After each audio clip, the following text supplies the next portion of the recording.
পশুপ্রেমীদের কাছে বাড়িতে একটি পোষা প্রাণী থাকা মানে পরিবারের একটি নতুন সদস্যের আগমন। আর সেই পোষা প্রাণীটি যদি হয় একটি মিষ্টি বিড়াল, তবে তো কথাই নেই। কিন্তু আপনারা কি জানেন, বাড়িতে যখন কোনো বিড়াল বাচ্চা দেয় তখন সংসারে কী কী পরিবর্তন ঘটে? অনেকের মনে প্রশ্ন জাগে, বাড়িতে বিড়াল বাচ্চা দিলে কি তা শুভ নাকি অশুভ? বাড়ির পরিবেশ কেমন বদলে যায়? আর পরিবারের সদস্যদের দায়িত্বটা বা কতটা বেড়ে যায়? আজকের ভিডিওতে আমরা এই সব প্রশ্নের উত্তর খুঁজব এবং আলোচনা করব বাড়িতে বিড়াল বাচ্চা দিলে সংসারে ঠিক কী কী ঘটে। তাই ভিডিওটি স্কিপ না করে একদম শেষ পর্যন্ত দেখতে থাকুন। আর যারা আমার চ্যানেলে নতুন তারা অবশ্যই চ্যানেলটিকে সাবস্ক্রাইব করে সঙ্গে থাকুন।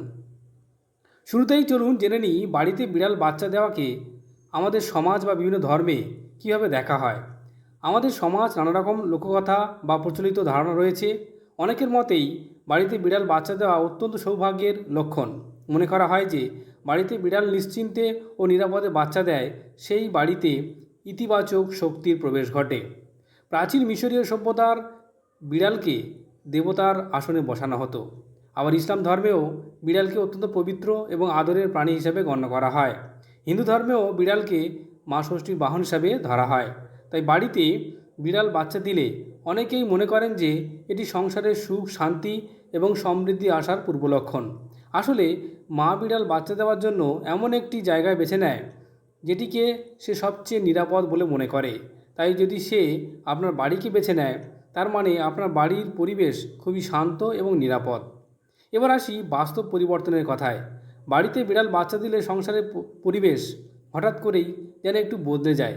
বাচ্চা দেওয়ার আগে থেকেই মা বিড়াল বাড়ির আনাচে কানাচে, যেমন খাটের নিচে, আলমারির মাথায় বা স্টোর রুমে একটি অন্ধকার বা নরম জায়গা খুঁজতে শুরু করে।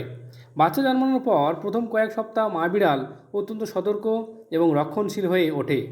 এ সময় বাড়ির পরিবেশ একটু শান্ত রাখতে হয়। বাড়ির সদস্যরাও অজান্তেই একটু সাবধানে চলাফেরা করতে শুরু করেন, যাতে মা বিড়াল এবং তার সদ্যজাত ছানাদের কোনো রকম অসুবিধা না হয়। বাচ্চারা যাতে ভয় না পায়, তার জন্য বাড়ির টিভি বা মিউজিক সিস্টেমের শব্দ একটু কমিয়ে দেওয়া হয়। এই ছোট্ট পরিবর্তনগুলো বাড়ির মানুষদের মধ্যে এক অদ্ভুত মায়া এবং দায়িত্ববোধের জন্ম দেয়।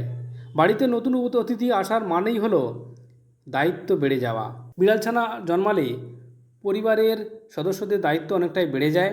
প্রথমে কয়েক সপ্তাহ বাচ্চারা পুরোপুরি মায়ের দুধের উপর নির্ভরশীল থাকে। তাই এই সময়ে মা বিড়ালের পুষ্টির দিকে বিশেষ নজর দিতে হয়। তাকে নিয়মিত ভালো প্রোটিনযুক্ত খাবার, দুধ বা মাছ মাংস সেদ্ধ করে দিতে হয়। শুধু খাবার নয়, পরিচ্ছন্নতার দিকেও খেয়াল রাখতে হয়। মা বিড়াল যেখানে বাচ্চাদের রেখেছে সেই জায়গাটি যাতে পরিষ্কার, শুকনো এবং উষ্ণ থাকে তা নিশ্চিত করতে হয়। শীতকাল হলে পুরনো গরম কাপড় বা কম্বল বিছিয়ে দিতে হয়।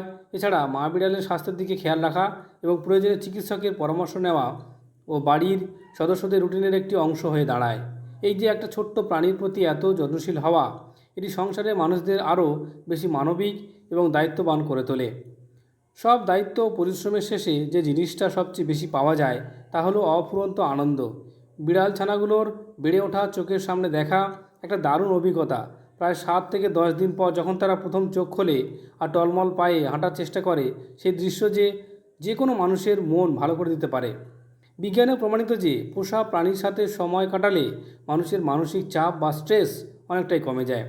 বাড়িতে বাচ্চা বা বয়স্ক কেউ থাকলে তাদের সময় কাটানোর জন্য এই বিড়াল ছানারা হয়ে ওঠে সেরা সঙ্গী।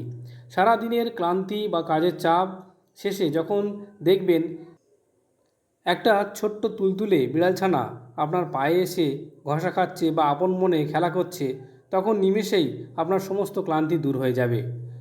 সংসারে হাসি, আনন্দ আর পজিটিভিটি ভরে উঠবে। তাহলে বন্ধুরা, আপনারা নিশ্চয়ই বুঝতে পারলেন যে বাড়িতে বিড়াল বাচ্চা দিলে সংসারে আসলে কী কী ঘটে। এটি শুধু একটি প্রাণী জন্ম নেওয়ার ঘটনা তা নয়, বরং এটি একটি পরিবারের নতুন ভালোবাসা, মায়া আর দায়িত্ববোধের আগমন। আপনার বাড়িতে কি কখনো বিড়াল বাচ্চা দিয়েছে? আপনাদের অভিজ্ঞতা কেমন ছিল নিচে কমেন্ট করে অবশ্যই জানাবেন। আর সেই সাথে অবশ্যই শেয়ার করবেন। আর খুব ভালো থাকবেন। ধন্যবাদ।